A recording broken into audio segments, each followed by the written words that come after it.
Hello, we are the co-presidents of the Living Wage Campaign, and I consider you all part of the Living Wage Campaign as well.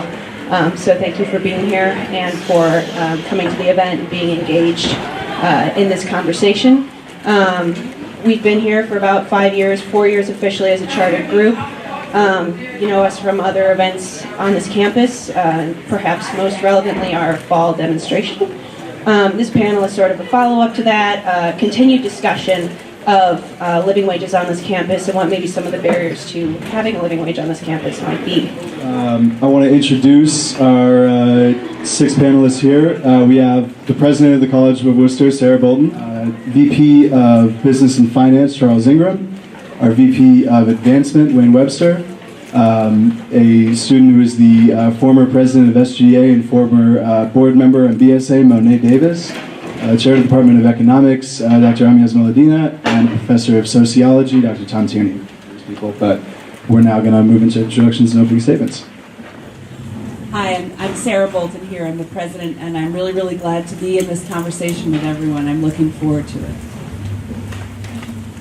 Hi, I'm Charles Ingram. I'm the Vice President for Business and Finance.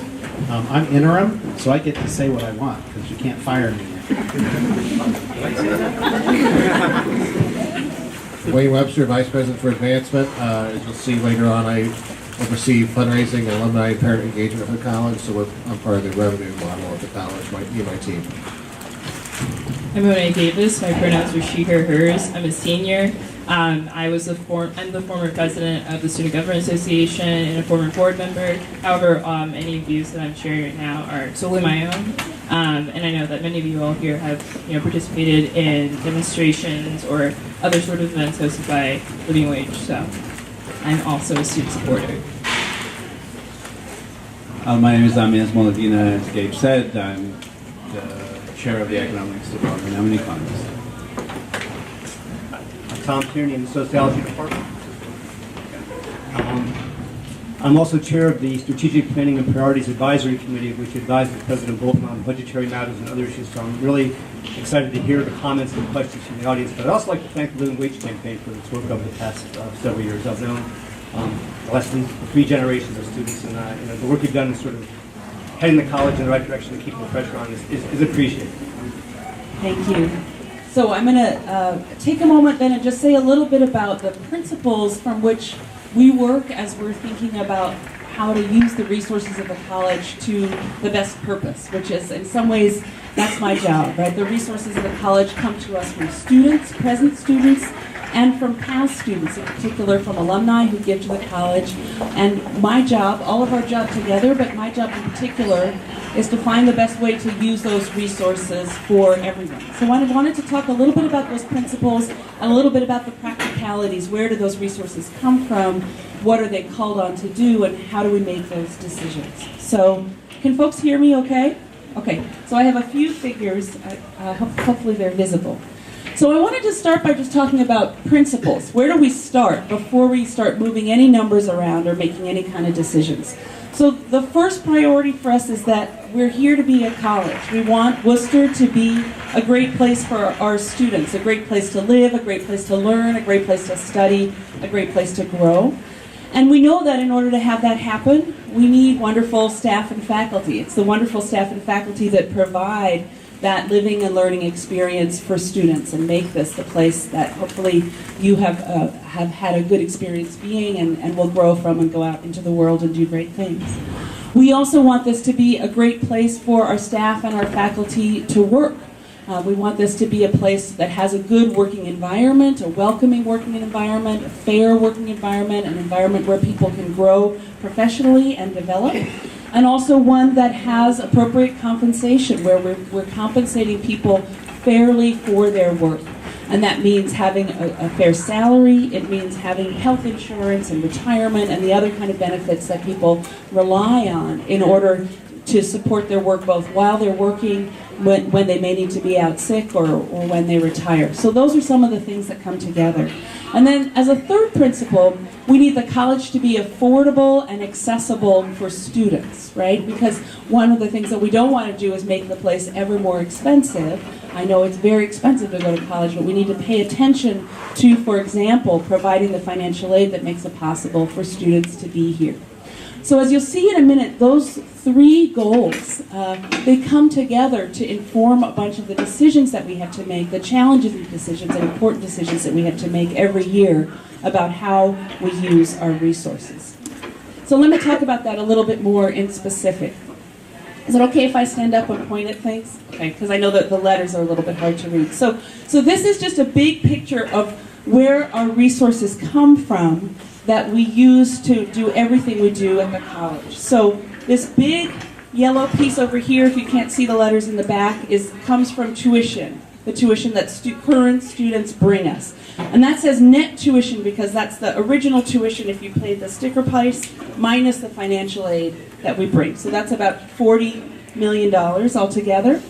This is auxiliaries, so that's a lot of the things that happen in this building, dining, the bookstore, but also so room costs, room and board are in there.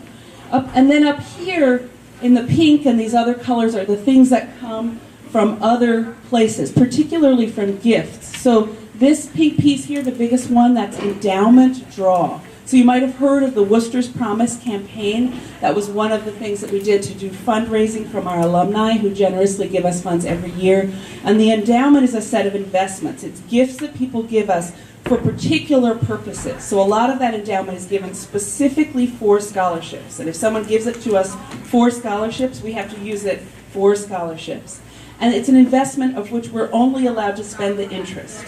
So that means we can spend 5% every year of that total endowment, and that's what this money is, that we can spend each year, 5% of the endowment. Then we get some gifts that we are given to spend each year. That's the Wooster Fund, about $3 million a year, and then some grants and other small slices of the pie. But it's important to see here that the biggest piece of the pie is tuition, and then auxiliaries, of which a fair fraction is room and board. So there's a lot here that comes from students. So that's why it's really important that we're having this conversation, and it's also why it's really important as we're thinking about the resources we have when we say we want to make the place accessible and affordable, right? The more that we're trying to make it accessible and affordable, the more that can shrink this pie, and that's okay because we want people to be able to come here. But there's a balance there we need to think about. So this is giving you a little bit of a sense of the trends. So I know as students you're aware that every year tuition and room and board become more expensive. And so it's very natural that you would think that every year we would have more resources to spend, right? That would make sense. Your bill goes up, so we must have more resources to spend. But that's actually not true. So this down here, this line is the total amount of net tuition revenue that we had in 2017, 2018, and this year, 2019. So I don't know if you can see the numbers, but here, this number starts as $41 million and something. That's fiscal 17. This is $39 million and something, so less in fiscal 18. And then back up to 40 in fiscal 19. But essentially, this is flat. Okay, and the reason it's flat, the reason it doesn't go up, even though tuition and fees definitely go up, is because financial aid goes up faster. Okay, so this is a plot of all of the financial aid that's being given across all 4 classes to students, and you can see that this starts in 2009, goes to 2019. You can see it goes up quite fast. So last year, $54 million. This year, $58.6 million. And that's really important. That's part of our critical commitment to try to make it as possible as it can be for students with all different kinds of family resources to be able to have their education here at Wooster. But if the number of the financial aid goes up quickly, that means that we get into that situation where the resources of the college are pretty constant over time. So this is a bigger picture, again, from 2006 to 2019 of the total resources of the college. This is the piece from net tuition, from auxiliaries, and then there's the various kinds of gifts on the top. And if you just focus on those last 4 years, I sort of grayed out the past. So for those of you who are seniors, these would be the 4 years you've been here. What you can see is that the total amount of resources that we have, it goes up and down a little bit, but it's not going up in any kind of consistent way. And that's what we expect for next year as well, that we'll be, again, pretty much with those constant resources. So that tells you a little bit about the funds that we have. Now I'll just give you a couple slides that tell you how we expend those resources. And the most important thing to know about the way Worcester spends money, and colleges in general spend money, is a large fraction of what we spend it on is for salary and benefits, for compensation. So this is the whole pie of what we spend our resources on. 71% is for salary and benefits for everybody, faculty and staff, and actually student employees as well. Then this slice here is really everything else we do for non-compensation. So all the things we buy, all the gas we use to drive vehicles, all those kinds of things is in there. This little slice is utilities. These are things that have to do with buildings. This has to do with when we take a mortgage or take out debt to build something. That comes in there. But so that the large fraction there is for people. So here's our challenge. Our total resources are not increasing. I think that's really important to realize. Our total resources that we have to spend every year are not currently increasing from one year to the next. But every year, certain kinds of costs increase in ways that we can't control. So I have just one example here. Health insurance costs paid by the college. Over 2 years, those health insurance costs went up by $1 million. So, but the amount of money we had didn't go up by $1 million. So we have to figure out these challenging decisions. What do we do? How do we make it possible to give raises, for example, appropriate cost of living raises for all of our staff and all of our faculty when the total amount of money that we have is flat? That means that every year we have to make hard decisions. We're going to have to find some things that we can do less of just in order to give raises, even if we don't do any of the other things like add new positions, for example, that students and others often advocate for very sensibly, say we need more or more of a certain kind of service or more positions. But we have the same amount of money, so if we're going to give raises, we have to figure out how that happens year over year. So I want to just say 2 words about the budget process, just to finish up. So how do we figure out what decisions we're going to make? So Dr. Tierney talked a little bit about the strategic planning committee. That's one of the places we think about how are we going to make these challenging decisions. We also talk about it in cabinet, of whom these folks are part of our cabinet. Ultimately, the Board of Trustees votes our budgets. And I know the Living Wage Campaign has had fruitful interactions with the board as well. And that's a complicated question. Who's really in charge, right? I know who's responsible. And the answer is we're responsible as a collective. Your voices matter. All of these people's voices matter. Ultimately, the board votes, but they vote a budget that we bring to them and discuss with them and put together. So we all have a part of that. So I want to just say a couple things to give you a final understanding of kind of how we've made these decisions. So these are some things for the budget in this current year. We talked about priorities being student safety and well-being, responding to information in the retention study. So we made for some investments, for example, around counseling. I think this week was the first week for a long time that there's been 0 wait list at the counseling center. So there's some investments that you see there playing through. We focused on diversity, equity, and inclusion for this current year. That included bringing the college's first chief diversity officer, a new investment. And then we focused on staff and faculty equitable compensation, and that had a particular form this year. We had done a study of the compensation of all staff and had found that there were quite a few staff whose salaries were lower than they should be relative to other people doing the same work in different places, and so we prioritized our raises to kind of bring those staff compensation levels up. So again, when we're thinking about setting salaries, I know one of the questions was how do you make decisions about what salaries should be? Again, we want Worcester to be a good place to work as well as a good place to learn, so to provide the things that students want and need, and also to provide the compensation that staff and faculty need. And we need, as we're thinking about folks in different kinds of positions, to offer salaries that are at least in the range of what a similar job would offer elsewhere, because that's how we bring great people to the college. People want to work at the college because students are wonderful to work with, But if we pay much less for a particular job, let's say for that chief diversity officer job, if we were offering much less than another college was, it would be hard for a person to accept our offer. And so that's one of the things that we think about as we're hiring for different roles. So I'll just say the last thing. So for next year, we're putting together right now, just today we had a conversation in SPAC about the budget for next year. We haven't yet figured out how to make a balanced budget for next year, but we will because the board requires it. Because again, we have that flat amount of resources. We want to give raises to everybody. We're trying to figure out where can we shrink in order to make a balanced budget and still give those raises. So these are some of the priorities that we're talking about. One of them is, in fact, raising the lowest wage. That's a priority in this year's budget that we've been trying to think about. How much can we do that? How fast can we do that? Cost of living increases for all of our staff and faculty. Because the cost of living increases, we want to be able to compensate for that in people's compensation. And then thinking about other matters, obviously, to do with the student experience. So that's a little bit about the background. That's all I have to set the stage.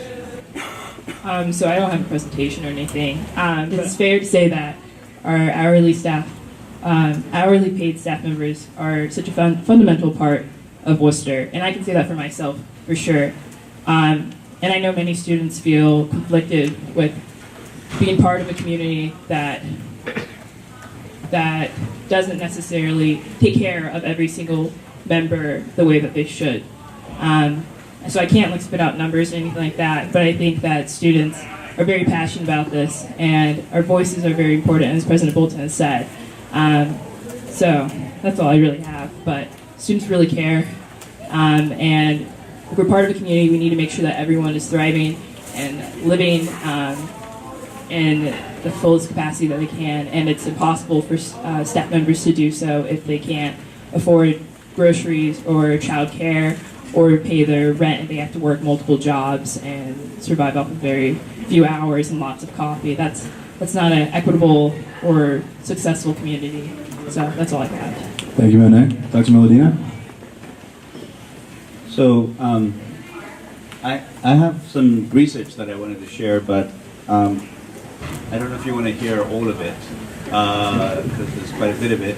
So for those of you that are interested, I have a Zotero account, and you can go and you can read all the literature on living wage and compensation. So I'll just highlight a few things.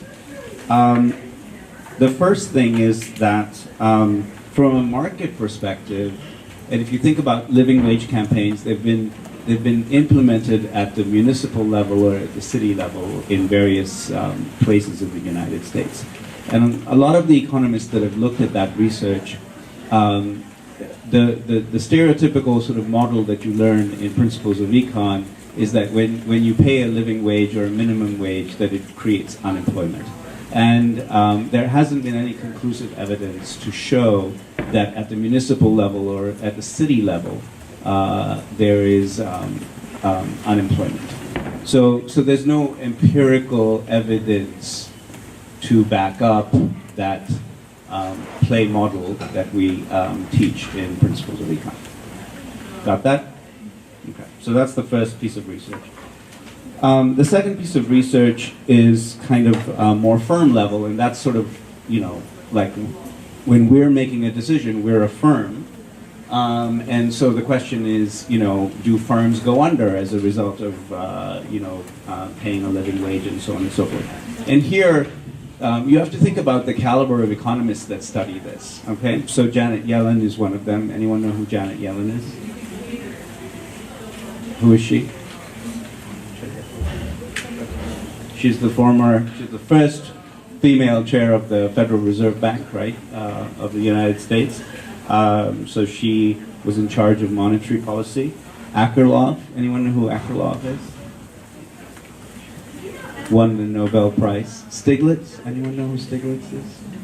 Also won the Nobel Prize. Okay, so there's some very serious economists that are thinking about this.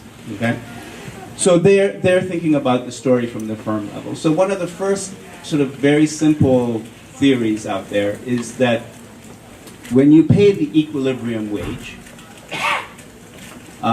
which is the market wage. You pay what everybody else pays. There are some really interesting firm-level things that occur. Because you cannot distinguish between good workers and bad workers, typically when you pay the market wage, in your labor pool, you have both. Okay, so firms actually have an incentive to pay above market wages to attract the most productive workers. That's called the efficiency wage theory. We teach it in labor economics, and we also teach it in macroeconomics. So then there's other research by Yellen and Akerlof and so on and so forth that talk about or think about firms that pay more than the market as a gift exchange kind of story. So the idea is that as a firm, if you give this gift to your workers, the workers give the gift back to you in terms of higher productivity, more allegiance to the cause, if you will, if they stick around for longer periods of time, and so on and so forth. So all this research basically is showing that, both theoretical and empirical, that at the firm level, if you pay wages that are higher than the equilibrium wage, higher than what everybody else pays, you get these remarkable productivity effects. From the workers' perspective, workers actually start to invest in their own health. They live healthier lives as a result, so they make actually very responsible choices as a result of getting that higher equilibrium wage. So there's research that shows that productivity improves. There's research that shows turnover decreases. So that's actually where we get into Wooster a little bit more. The College of Wooster is one of the largest employers in our city. So that means it's a monopsony. We have market power. We set the wage, so to speak. We don't take the wage that others give us. If you think about the College of Wooster as a monopsony, then if a monopsony is not paying efficiency wages, you would expect to see high labor turnover. And so we haven't done a study on the College of Wooster, but kind of you're seeing some very quintessential signs, if you will, that that's the case. So one idea of sort of, the money has to come from somewhere, right? I mean, nothing is free, right? There's no such thing as a free lunch. I'm sure you've heard that. Okay, so where do these funds come from? Well, so if your workers are more productive, i.e., maybe there's more revenue potential from other kinds of enterprises that they could imagine, for example. The other thing, though, that's very real is that when you have very high turnovers, you have high search costs. And search costs sometimes may be explicit or implicit. So either they're explicit funds that you're paying out of your budget, or they weigh on the minds of your managers. Okay? They have to constantly retrain new workers and so on and so forth. And that also then results in subsequent turnovers. So you have this really kind of interesting effects in terms of these hidden costs and these actual explicit costs that if you pay lower than equilibrium wages, you have to bear as an institution. So I'll leave it at that. Thank you. Professor Tooney? I don't have anything to add. I'm kind of anxious to hear some questions. Hello, my name's Galen. I have a question for Professor Bolton, or President Bolton, excuse me. I believe you're also a professor. You have showed that very cute little pie graph of where the money goes, and that very large slice going to compensation, salaries, and wages. Could you break down that slice a little more? How much of that's going to academic faculty? How much of that's going to non-academic faculty? How much of that is going to hourly staff? How much of that is going to you? Can you break that down for us a bit? I don't think I have all the numbers, but let's see. So of that 60, about 58 million, this is the picture you're talking about, right, Galen? Yes, that's correct. So of the $60 million here, $58 million, about 2/3 of that is salary and about 1/3 is benefits, just to start with that. So so the salary line is kind of here. This part is salary and this part is benefits. I'm trying to remember. Oh, Charles is looking up the answers to your questions, so we might have to postpone them for a minute. I believe that, I'm not going to get it right. I think that the faculty is about, I don't know about the top of my head.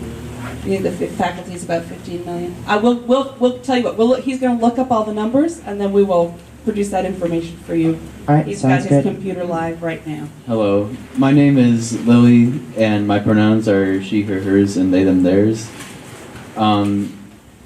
There's staff that have worked here for like a really long time, like 10 years or more, 20 years or more, you name it, like very long times that they've started at the minimum wage and they've gradually earned raises, and they feel like they'll lose all that hard work that they did for all those many years because they'll just get the same wage as everyone else. Thank you for that question, and that's one of the things, if you look at the document that the Living Wage Campaign helpfully did a lot of calculations, which we have also done some calculations, and when you think about what would we need to invest to raise the wage in any way, right, whether raise it part of the way there or all of the way there, part of the cost is that if, as you said, if someone had worked here a long time and had been gradually accumulating wages, or between the current lowest wage for full-time workers, which is $11 an hour, and the amount calculated by the Living Wage Campaign, which is $14.08, I believe. There are people with varying different jobs and different responsibilities, and some of them have been promoted from a starting job into a higher job, and those promotions have also earned an increase in wage. Some may be supervisors or mentors to newer people. And so whenever you make a shift like that, you need to both raise the lowest wage and make some adjustments so that if they're, let's say if you're going from 11 to 12, there are all different wages in there, and then you need to, the people who are at $11.99 should not probably just end up at 12. Right? So there are different levels of responsibility and different experiences. So you call that decompression. You don't want the wages to all collapse for a whole bunch of different roles onto a single point. So that we have to take that into account. So when Living Wage did their calculation, they showed 3 different models of ways that you could try to manage or appropriately distribute wages that had been distributed below that living level. And now, Mr. Ingram will answer your question, Galen. All right, faculty, 15,200,000, salaried staff, 13 million, hourly staff, 10,135,000, students, 1.765 million. We have another question over here.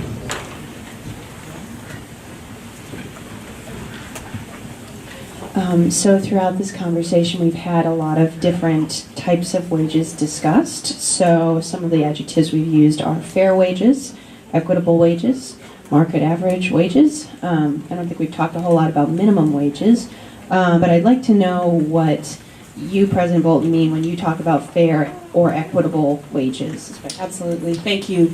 So I'll say a couple of things, because I think you're right that these words can mean very different things, and you're right, the living wage is calculated from a particular set of data, MIT data, and some assumptions about family size and structure and the number of wage earners in a family, as I understand it. The minimum wage is set by governments, right? So that just comes in as a number, essentially always lower than that living wage. What people think is fair and how they understand fair compensation, I think actually varies a lot. There are economic models that people hear to that have the principle that everyone who's working hard full time, everyone should be paid the same, regardless of their role. That's one kind of a communist model, right? Everyone according to their needs and abilities. Then there are models that are purely market-based that say, whatever the lowest amount that we could get someone to do this job for, that's what we should pay them, right? And all the other models are somehow, this is probably not a proper economic description, but every other model is somewhere in between there, right? Some kind of mix of principles and markets. So I'll say a little bit about how I think about this. I would really like us to be able to pay a living wage to everybody. I would like us to be able to pay what people need to get by. I think that when people talk about equitable wages, they don't just mean that either, right? Someone mentioned earlier people having been here for a long time and earning more over time. I think that's a principle that folks have often if they've been in a job for a while, or if they have increasing levels of responsibility and authority and things that they're responsible for the guidance and supervision of others, that they also expect and anticipate some raises for those kinds of increasing levels of responsibility.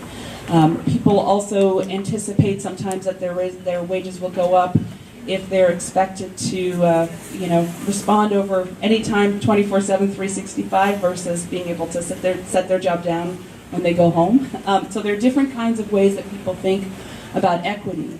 I think people also think about equity within an institution. So when we did this study last year about sort of staff wages and what that was an equitable wage study, and we looked at two kinds of equity. So within the institution at the college, if you had two people who had done similar job for a similar period of time, were they being paid the same or were there some gaps? So that was one of the things that we prioritized last year, was to try to fix places where that seemed not to be the case, internal equity. And then external equity, so if you were to leave the college and go do a similar job somewhere else, were we paying you a fair wage for that job compared to what you would make to do that job elsewhere?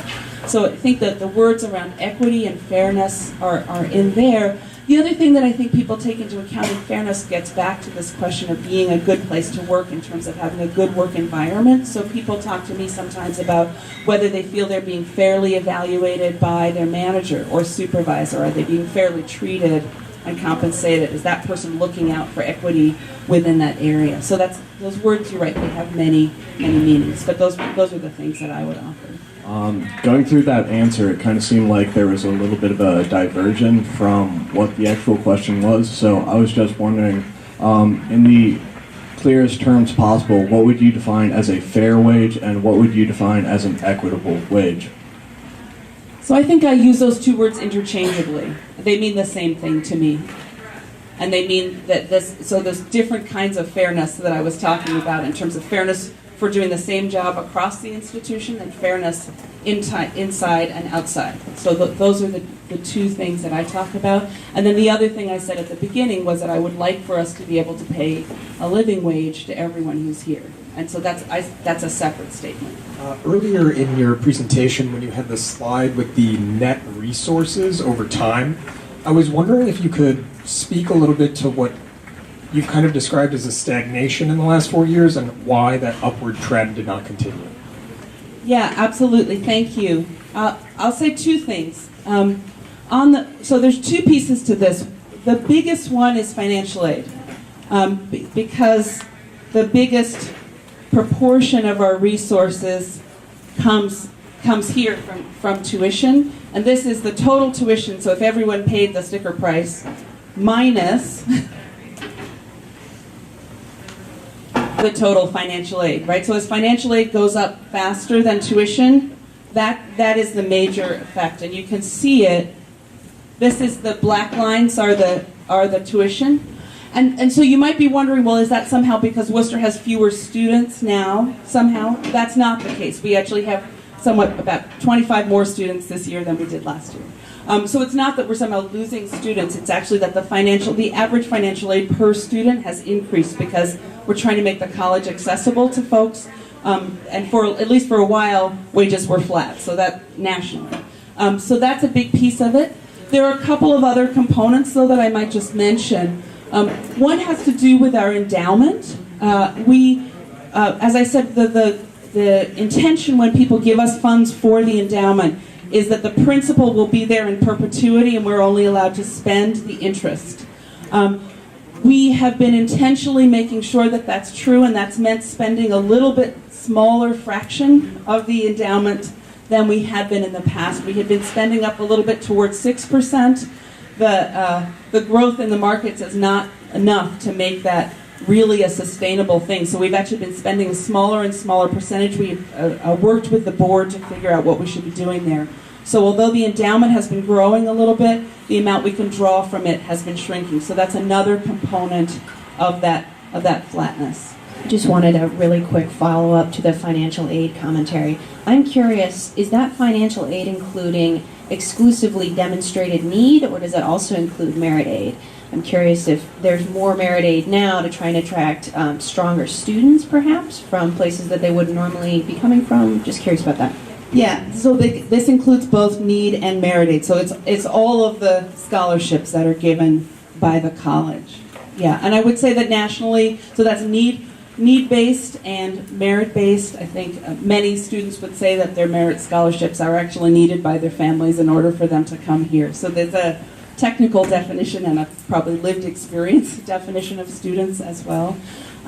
Nationally, the trends that we see here in terms of the aid that we need to offer are similar in other institutions as well. So it's not a particular strategy to get students, better students. We have excellent students. We've always had excellent students. So that's not the intention. Chuck Kammer, another way to think about equitable or fair wage has to do with looking at ratios. So in the corporate world, and Dr. Moledina probably figures better than I, it looks like something around 365 to 1 compensation for chief CEOs compared to average worker. And so when you're doing that, you're making a value statement that the CEO is worth 365 regular workers. So I wonder if you could talk about fair compensation in terms of relationship of highest to lowest paid. What would be a fair ratio? Yeah, that's a great question, and I would say that we haven't talked about when we talk among the about equitable compensation. We tend to talk more about comparison with our peers in terms of hiring people in similar roles than we do in terms of ratios. Although it's a perfectly good way to talk about it. I think partly because we're thinking about trying to draw somebody, let's say, to a provost role who do a great job of leading the academic program and make it a great place for faculty and students to be. We're thinking more about how do we pay something that would be equitable to that individual relative to other places they could have that job. So we haven't done all of the ratios in that way, although one certainly could. Not the way we usually work. One of the graduate qualities that is a part of being a Wooster student and a Wooster alumni is civic engagement, and are feeling somewhat frustrated and confused about how we can say that we represent these kind of ideals and then we don't see it played out in actuality in our own institution. And I wonder if you could speak to that a little bit for us. Yeah, thank you very much for raising that. I'll say two things, which is, one is that you're absolutely right. That is one of our graduate qualities. And it's one that I see expressed in this room and in the protests in October and in many, many conversations with students and staff and faculty. And it is a really important thing about our community. And I talk to presidents at other places about the ways that students here advocate for one another and for staff in important ways. And it's not common everywhere. People say, well, your students are standing up for that? I wish our students would stand up for that. And I say, right? Our students are standing up for what's right. It's a really important commitment, and I think it is a reflection of our graduate qualities. And I appreciate your frustration and your raising your voice about it. What I would say, and I get that this is probably not going to be satisfying, but is that what we're trying to do is move in the right direction over time, right? We can't, we don't, at least I haven't figured out a way to go all the way from here to the place we'd like to be all at once. And for me, my obligation is to sort of to do two things, right? One is to try to make the pie bigger, somehow responsibly in a way that doesn't overtax students, right? To make the pie bigger so that we can move forward more rapidly.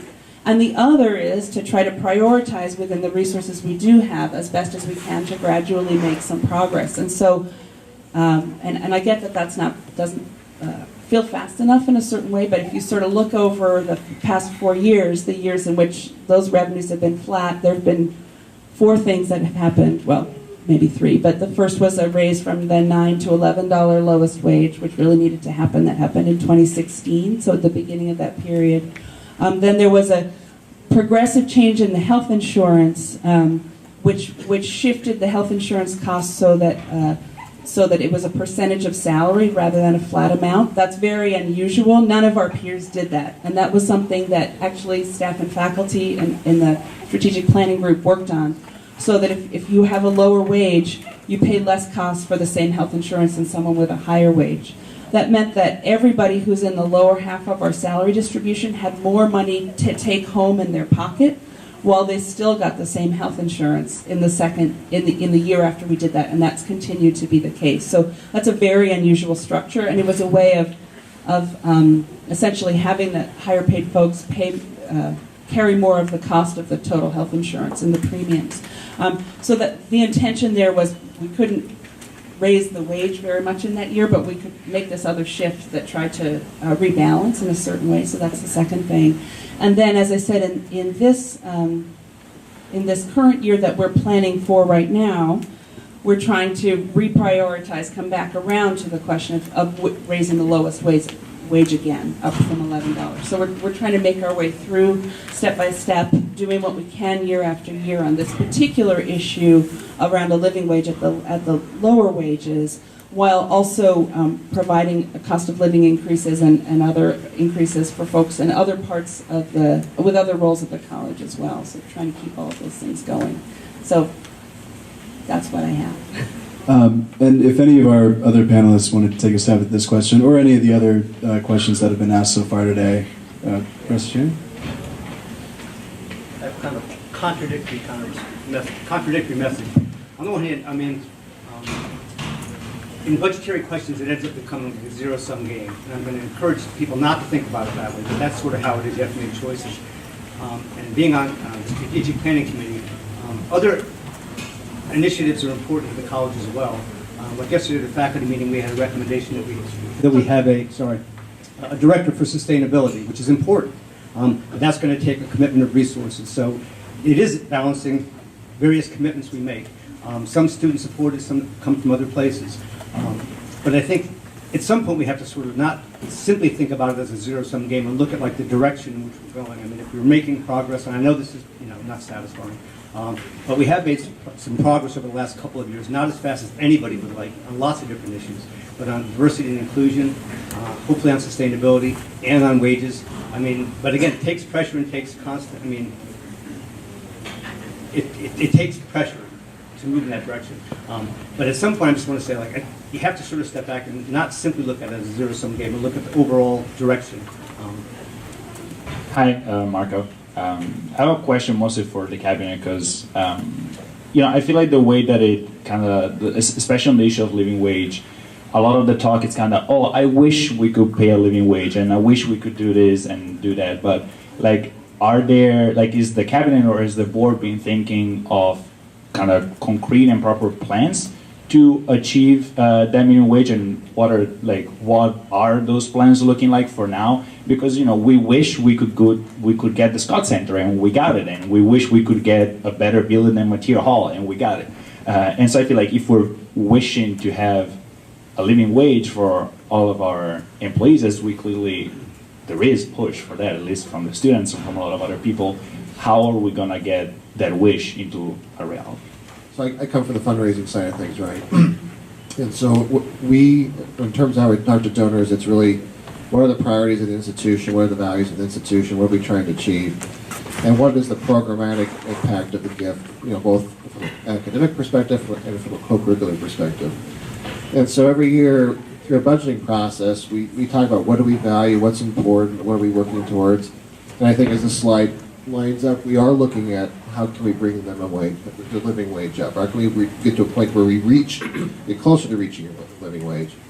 But it comes at the cost of, we also want more people, more assistance for students in terms of wellness and guidance. And we want better faculty. We want not just the current faculty we have, which are excellent, but how do you sustain that when new faculty leave, and how do you give them resources to continue to do the things they want to do in the classroom? And so a lot of times when we talk to donors, when they think about their experience, when many of our donors are alums, they think about the people that impact them, they think about the faculty who mentored them through their IS or through other ways. And so a lot of times their gifts are really earmarked to impact those programs. So then when we think about how do we impact and invest in other areas of campus, that really falls into money that comes from other buckets, and then philanthropy, and then there's competing priorities. And it's, I think, as Sarah mentioned at the very beginning, our main priority is to give you an excellent experience in the classroom and outside the classroom, and so that's the top priority. So one of the other things that come in to support that, and then what comes in behind that is being important, but not as important as your experience. Wayne and I have talked about this. I think to your direct question, fundraising for a living wage, which I think is what you're pointing to, right? We raise funds for the Scott Center, we raise funds for Mateer. The funds for buildings like that are not in these kind of operating. What I showed you was our operating budget year over year to, again, mostly pay salaries. If we do something special like create a new building, it has its own, because it's not an annual thing, it's kind of one time. So fundraising for salaries in general, actually even fundraising for faculty salaries, all those kinds of fundraising, they're possible, but they're much harder. Our alumni are most interested in giving to scholarships for you. They're interested in creating spaces that they know will be there in perpetuity, and scholarships, endowments that they know will be there in perpetuity. That doesn't mean that you could never raise funds, but even raising funds for faculty lines is actually quite challenging relative to scholarships, for example. So my own feeling is not that we wouldn't pursue that, but my sense is actually that if we're going to find more funds to be able to do these things more quickly, which I think is, we're sort of all talking about the same thing, but kind of how fast can we do those things, probably a lot of the work to do that is going to need to be balancing within the resources that we have, rather than having kind of creating a lot of new resources on the top that will enable it. I could be wrong about that, but the way we've been working on it to this point has been, trying to think about how we can balance within what we have. Hi, so I was wondering, since we're talking about fundraising and how most of the money from that will go towards new buildings and scholarships and things for students, and I know that they, and soon myself in our class, do care about the institution as a whole. We do care about our staff, clearly. Why is there not a push, since that is a big chunk of the budget, to ask them to support with their money instead of just the students to support the staff? Yeah, so I think to Sarah's point, we have to remember that when donors make a gift to the college, we have to honor what their restrictions are, right? So if we accept a gift and they want to be used to enhance this academic department, or to build this building, or to help with athletics, or whatever their passion is, and we accept a gift with those terms, we have to honor that. So in terms of, I think one of the things I've talked about with the Living Wage group in terms of how philanthropy can be helpful with living wage is the Wooster Fund. That really is the area where unrestricted support comes in every year. We budget around that. That's how we budget around. It's one of the factors we think about when it comes to increases in terms of salary and benefits and wages. It's really the area I think that donors can make the biggest push. I do know that's the Living Wage campaign reached out to some of our alums, some of our reunion volunteers.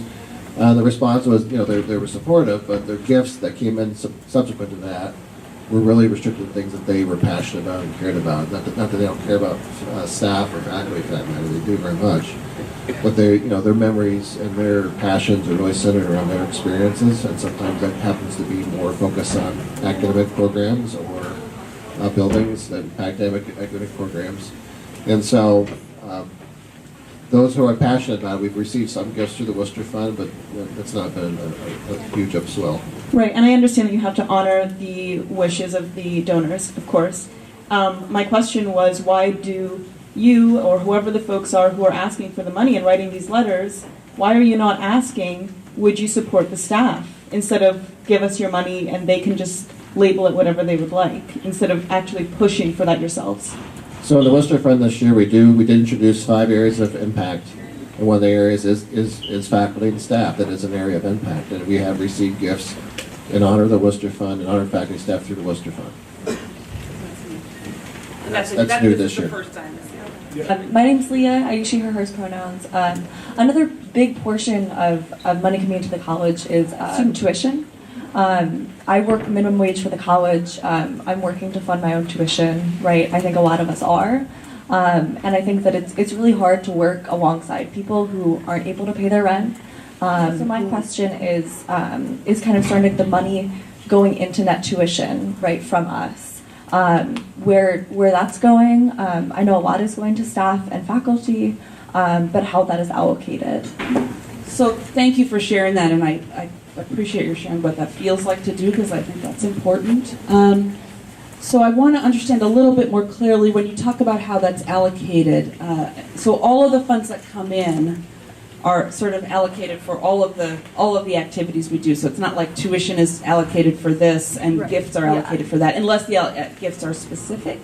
So I think, are you asking for sort of more detail under this picture, or I just want to make sure I'm understanding it properly? And maybe I'm not understanding it completely, but wondering if there is a way to allocate more of like students' funds, and I know it's also an issue because it's trying to get everything that we need and everything there as well. I would just argue that this is part of our quality of life, and I think while everything else is equally important. So maybe this is less of a question, more of a comment. But I think that it's all important, but I think this should be recognized not as separate from students' well-being. Another comment that I had was kind of dialogue surrounding peers. Oh shoot! Sorry, I'm not gonna yell. And kind of who's considered a peer, right? In terms of like the working, and how who's considered a peer and who's considered worthy of a living wage. Everyone is, but I don't see that in action, and I kind of see a kind of tiered response, of, and again, this could be completely wrong, but kind of faculty, administration, hourly staff, as seen as, the peers here, right, because faculty, administration, and then kind of just seeing as a different level. So this is just me kind of stream of consciousness, but I'm wondering if anyone, including Monet, had kind of thoughts on this. Well, I mean, I would agree with you. I feel like when we're having these discussions, there's sort of like a hierarchical, I don't know if I'm saying the word. Yes, sort of system. So we're talking about the administration, who are obviously being paid fairly well. And then following that, we have the faculty, and then following that, we'll have the hourly paid staff in addition to students. And if we're talking about how we want students to strive for an equitable, just world, like we need to make sure that we're not prioritizing any other sort of job, over the other. Because if we think about it, like this past semester, the weather was awful. There was lots of snow and ice. Grounds crew. And exactly, like who do you think was waking up at like 5 o'clock or earlier and shoveling and icing the sidewalks? It was our grounds crew that has worked endlessly and tirelessly throughout this entire semester. And who do you think woke up early to make sure that we had hot food on our plates, to have the opportunity to have a meal? And I'm not saying that administration is important, because you all are, but we need to definitely make sure that those who are such a fundamental part of our campus functioning to be able to survive at the absolute bare minimum without any assistance or having to work more than a full-time job. So I don't know if I really answered your question, but I completely agree with you. We shouldn't see any job higher than the other. All jobs are important. So. Yeah, not so much a question as a comment. I've been here a lot of years. I wasn't here for the Old Main fire, but not too long after that. I can tell you that, in fact, none of this conversation was going on 5 years ago. This conversation is only going on because of the Living Wage Group and the support of all you who supported Living Wage. You were the people that put this in motion. I think our current administration is wonderful in picking up sensitivity to this issue and responding to you. But if you ever get discouraged, understand that 5 years ago, minimum wage here was $8.50 an hour. It's now 11 and going up. And a lot of that's due to the pressure you put on and the questions you raised and the good work you've done providing budgeting. We just encourage you to keep up the good work. And as President Bolton said, I think you're doing a wonderful job of fulfilling that last graduation requirement on civic responsibility. Just kind of going back to the fundraising thing, you said that there's now kind of a category of like supporting the staff. Does that mean that people can donate directly to that area of our spending? Right, so we spent $59 million in compensation, if I remember correctly. We raised $3.5 million a year for the Wooster Fund. So the areas of impact, which includes faculty and staff support, very much goes towards the budget, which goes towards faculty and staff compensation. So if alums or students, some students have been involved with Giving Woo Day and other things on campus, want to make a gift earmarked through Wooster Fund for that, they can. And that's nothing we just started this summer. Okay, one concern that like just kind of comes up naturally is that even if there are donations that are made directly towards this area, when the overall considerations are being made, those donations might come into that consideration as like, okay, so you have your big pot and you're divvying it up, and you might consider the donations that were directly made as a part of that whole pot anyway. I'm not sure if I'm explaining this correctly. You mean, you're saying it would be budget relief versus budget enhancing? Yeah. So like, is it going to actually have an impact on how much money is put towards that area? Yeah, well, I don't know. You're the expert. I'll let you talk about it. I imagine a class could create a gift for a living wage, right? And even do a matching campaign, right? I mean, so it wouldn't just be one class, right? But you could start a fund, I would imagine, right? I mean, and then see how it goes, right? But you could challenge other alum, challenge faculty to contribute, and start that process, and that could be a category, I imagine. I don't want to throw this all back on students and alum, right? But I mean, to get something started, and that, I think that'd be possible. What I have said to some of the student leaders with living wage is it's $50,000 to start an endowment. If a class or individual wanted to raise $50,000 to get an endowment earmarked for staff wages going, we'd be open to that.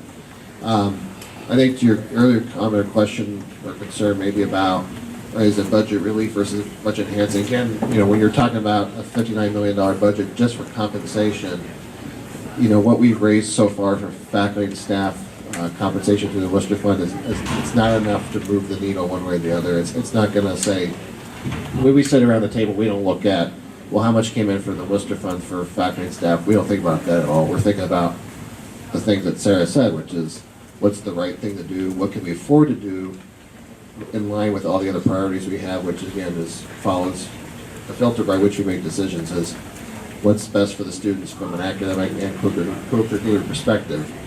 And knowing that staff play a major role in that, but we also don't want to do things that I think in a lot of ways would come at the expense of the experience. So we have to weigh these things out. But to your concern, it's not enough of a factor at this point to sway that.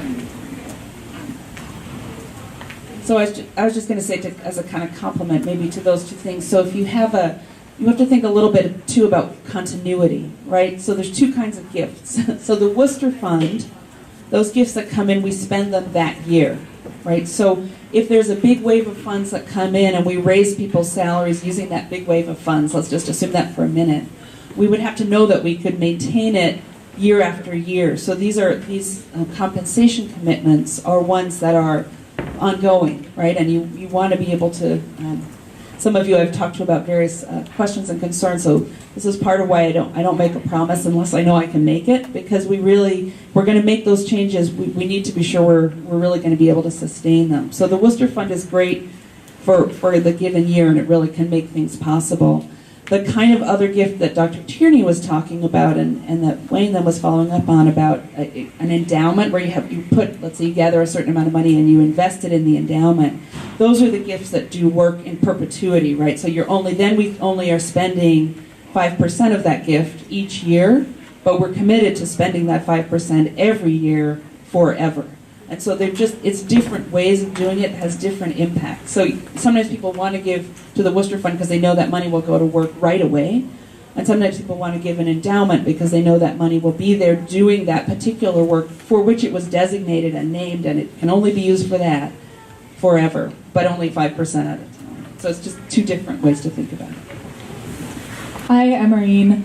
There's been a lot of talk tonight about using the budget to better the student experience, and do things that will improve students' lives while they're here. But I guess I'm curious on how exactly has the administration been determining what is improving students' lives? Because I would say we're all here, and there's a lot of people who cannot be here tonight who are saying what would improve our experience is having a living wage for our workers. But there have been a lot of things that the school has done that I would say are not improving students' experience at all. I'm just curious how these things happen. Just for one example of, I would say, many, Kittredge got renovated this year, but students can't even use Kittredge as a space anymore, really. So it's these different things. That's just one example. But how exactly has the administration been determining, what students want when, I would say, I don't feel like students' voices are really being heard? Thank you. That's a great question and a really large one. So I'll try to answer it succinctly. So one of the things that happens in our prioritizing work in the Strategic Planning and Priorities Advisory Committee is that periodically, not every year, but many years, that committee goes to SGA and talks to students about what they're most urgently looking for. So the priorities that we've baked in over the past couple of years, increasing the number of counselors, for example, bringing a chief diversity officer, enhancing some certain kinds of spaces, bringing faculty in new areas of study, creating new majors. Those things are coming through a variety of conversations that happen with SGA, conversations that happen with different student groups over time, conversations that came through the Diversity, Equity, and Inclusion Strategic Plan, which was a third of the people on that committee were students and worked very closely with students around their needs and goals. So there are a lot of different routes by which various ideas are brought to us about students' priorities, and Dr. Tierney can talk about this too, that we're reaching out to try to draw that information in over time. There are many things that students are looking for in different ways, and then many things that we also just need to do if there are buildings that are crumbling or pieces that are need worked on over time. So there's a lot of ways that information comes, but SPAC is one of the key ways. We also hear, for example, from the provost who works with academic departments, we hear in that way about academic interests that students have, areas they'd like us to cover in the curriculum. That comes in that way. The dean of students and his team who are there working on all different kinds of things tell us things like, what dorms need to be renovated or what spaces need improved and those kinds of things. So it comes to us in a lot of ways. But I certainly understand not every decision of something that we fund is something that affects every student's life, but we try to make the right set over time. So I had a question regarding prioritizing funds as well as prioritizing positions and allocating them to which employees. So I was wondering, to what extent are calculations being taken into account as to what positions are designated for students and what positions are designated for staff hired outside of the student body? Because obviously, if you hire a student, the college can afford to pay them less, and then that could free up more money to afford a living wage for other employees. So positions with minimum qualifications that take less training for students might be able to free up funds for employees that have been with the college for longer and would benefit from a living wage, obviously. So that's a great question. I don't know that we have an overall philosophy, but I think you're suggesting that if we had more work that was done by student employees, then there would be more other kinds of roles done by professional employees. Is that what you're suggesting? Yeah. Yeah, so other people may have other things to say here. I think those are always important questions. We do ask ourselves, is there a place, let's say a position is vacated for some reason, and in a place where maybe sometimes students have done certain parts of a role, maybe perhaps staff have done another part of the role. We think about where are students willing and able to step up, where are the needs for training, ones that someone could appropriately, quickly learn to do the job, where does it work well to have someone doing, or a group of students doing something 5 or 8 or 10 or 15 hours a week versus having someone employed full-time on the kinds of expertise that need to be developed. But you're right, there are students doing a lot of important work across the campus, and we try to think about doing that appropriately, and also think about the kind of work that students want to do. What are the roles that they're wanting to step into? So there's a mix of things there. So to the best of my understanding, with Ruth Williams, there was someone who started and was like, started the fund, but then, to the best of my understanding, the school continued to ask people for gifts, and large gifts, because it's an expensive haul. Why are we not being as aggressive with an issue that is so important to the student body? And like we talk about, like, we can put it out there for someone to donate to this cost, but why are we not being more aggressive when we're making plans, like creating a new Lowry that is going to make the lives of especially like the staff in food service so much more stressful as there's construction, as they're doing their work? Why are we not putting the intention on paying them a living wage when we're only going to make their jobs harder with money that we are asking for to do these larger projects? Thank you so much. So I want to take that in two pieces. So actually, one of the first things that is most important, but a lot of the urgency around Lowry, is how hard it is to work in our dining hall right now. Our dining hall was designed for 2/3 as many students as we have. And so the spaces in the back for the kitchens are really, really hard to work in. So actually, we've talked really strongly, I would say intensively, with our trustees about one of the most important things about a Lowry renovation is making a space that's easier for dining staff to work in. And the leadership of Marjorie and her team, as we think about that, that's actually a really critical piece, and we can't make that a better place to work without a significant investment in the building. So it's definitely also for students, but students, many of the students here will have graduated by the time we have a Lowry renovation. We hope that many of the staff will be here to see it, as will students of the next generation. So that's actually really a primary component of our thinking about Lowry as a whole. That doesn't mean that the construction itself won't be stressful, because it will be if we are able to do it, but that's actually really important. You raised a really important question there, which is the experience of people working in these spaces. So, I think your other question is about the fundraising and kind of how can we think about fundraising. So I'll maybe say something about the life sciences, and I'll pass to Wayne. The kind of sequence of events with the life sciences building was that the old building was really crumbling. It was impossible to teach life sciences in there in any kind of reasonable way. I understand. It was taken down before I got here, right? But this is what I understand from people.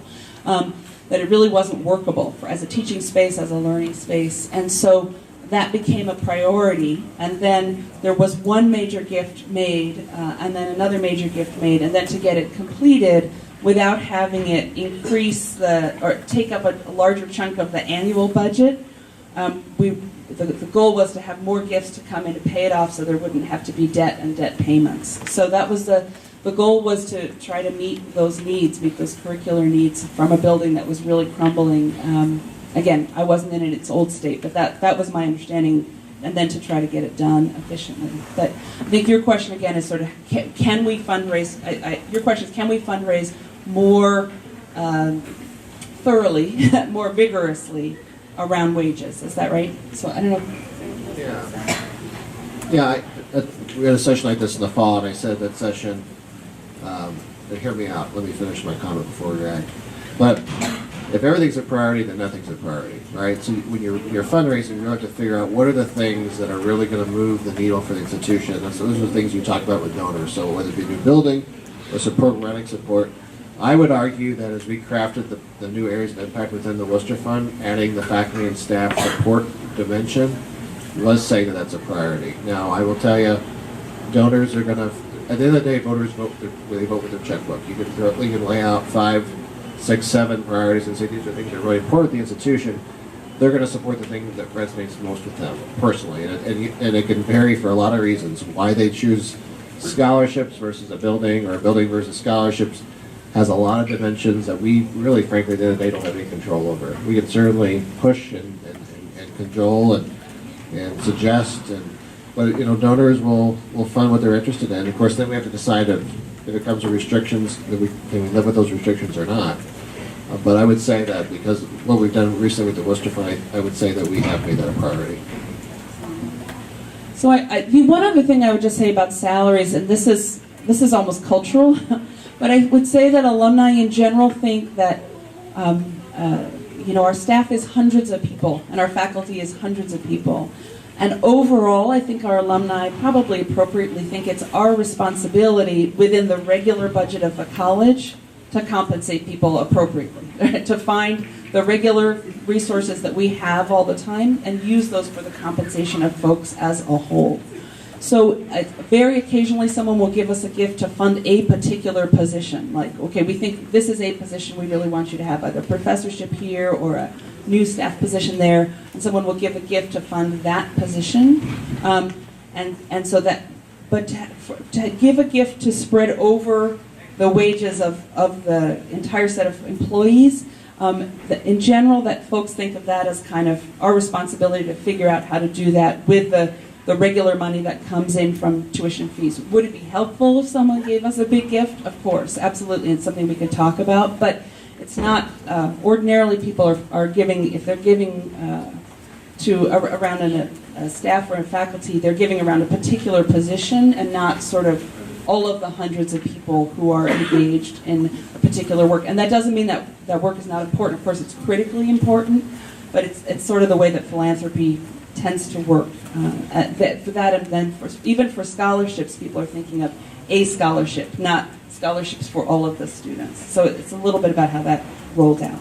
So you're right that it is the responsibility of the institution itself and not just a reliance on philanthropy that can't be counted on to be replicable and to go on, year by year. My question is, instead of focusing the conversation all about philanthropy in its various forms, whether it's we can refocus the conversation on looking at how the budget is already divvied up, why can't we prioritize the responsibility of the institution to pay workers an acceptable rate, which I think we would all argue is a living wage?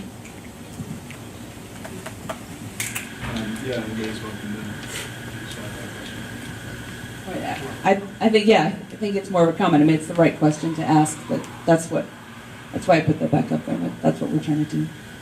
So Ben kind of touched on this just a moment ago, specifically talking about staff retention rates. I know that it's been a while since that fall demonstration, but a lot of what we heard from the staff during that demonstration was that we are understaffed. We occasionally hear from the college that we're understaffed.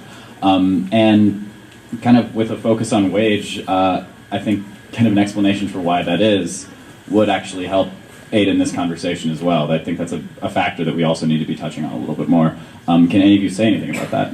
The first item on this list is raising the lowest wage, so that's a budget priority for this year. I will say a couple of things. I think it's now public. We have, under President Bolton's direction, increased and came up with a shift differential for our hourly wages in dining, because getting people to work on the weekends and work till 2 a.m. at Mom's has been difficult. And so we're hoping that shift differential, I have to say that very carefully. Come on, that was funny. Come on. All right. Is one of the things we've done. We also did a one-time, to some of the comments when we have temporary money versus ongoing money, what we talked about with the gift, whether it's an endowment or whatever. We had some one-time money saved up this year. Because we had so much turnover in dining, we gave everybody last fall a $500 bonus, because we wanted to make sure that people recognized the hard work that they did. But that only can be done once, because we aren't going to have that savings every year, right? That's the whole point of the gift, the annual gift versus that. So we are committed to these hourly people. I have the privilege of leading this division that has the most hourly people with custodian, grounds, and dining in it. And so they're hardworking people. We are committed to making them, and they are a very valued part of our family. And it takes all of us to make this place work, not any one person or any one thing. So I can tell you, as someone who's worked in higher education for 35 years, okay, your response is, he doesn't look old enough to work in 35 years, right? That's another funny thing, right? I've never seen an institution, actually, in that time of my tenure that has dedicated so much for equity And by that I mean, you heard earlier, I don't know if you really focused on it, we actually tax the higher paid employees to help subsidize the lower paid employees so they can keep the same level of benefits. I don't know of any other school that does that in the Great Lakes or in the Ohio Five. So that's pretty impressive, and so I think that's because of all the work, as was said earlier, that you all have done, sending us the signal. But I'm going to guess every person in this room got some financial. Who didn't get financial aid? And then nobody raised their hand. So, but I mean, I guess the point being is there's so many priorities facing us as an institution, and we are listening. And you can see the priorities right here as number one is raising the lowest wage.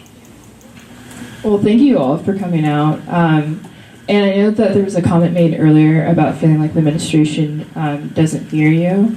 And I would like to encourage everyone to get involved and put pressure on those who are in student government, such as SGA or campus council, and be sure to continually support the living wage because these are definitely organizations that have the opportunity to interact with administration, the board of trustees throughout the year, especially those who are donating lots of money. And so if you're graduating soon, consider donating money to the faculty and support section of like the Wooster Fund, or starting your own endowment or something like that if you're able to. But we definitely should continually put pressure on the administration, on the college, on each other to make sure that our hourly paid staff members are going to have an equitable living wage. So I hope no one loses hope and continues to fight this good fight. Things on the behalf of the Living Wage Campaign. First, thank you all so much for coming out here. The goal of this event for a lot of us was to establish greater transparency between the students and the staff and the administration and the faculty. And I think in many ways we accomplished that tonight. And I would like to say, adding on to what Monet said, that if you would like to get involved more, Living Wage Campaign meets every Sunday at 1 o'clock p.m. in the back room in Lowry, and it sounds like a lot of you have some really great ideas about ways that we can work toward living wages, and we'd love to hear them. There is, of course, the other pillar of our organization, which is Staff Respect. We hold staff appreciation events, and we'd also like to hear perspectives from students and staff and students who work at this college for how we can improve those events and really bridge the gap more between the students and the staff. Yeah, we do currently have our letter writing campaign, and we appreciate all of who have been involved in that so far. We'd encourage anybody who hasn't already to write a letter to the board or to President Bolton. And just a final thank you so much to everybody, and just that the conversation does not end here. We still have a long way to go. So thank you so much.